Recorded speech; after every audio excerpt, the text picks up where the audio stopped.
Mən ölüm. Bir dənə bu biabırçılığa baxın. İlham Əliyevin təyin etdiyi icra başçıları vətəndaşlardan özlərini necə qoruyur? Burada görəcəksiniz.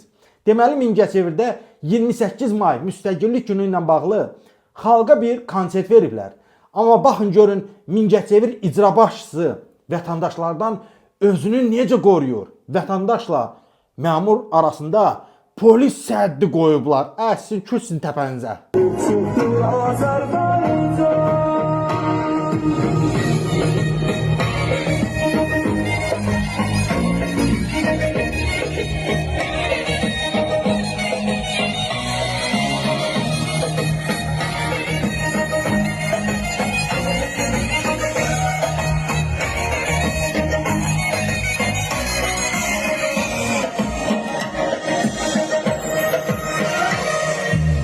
Eyler oğlu bizim rehber, Abuza dağlar derde.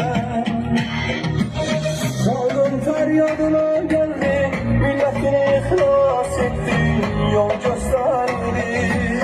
Gömlekçimi canırsam, güneş gibi nur saçırsam, İlham olur, dolu dolu, Azerbaycan, Azerbaycan.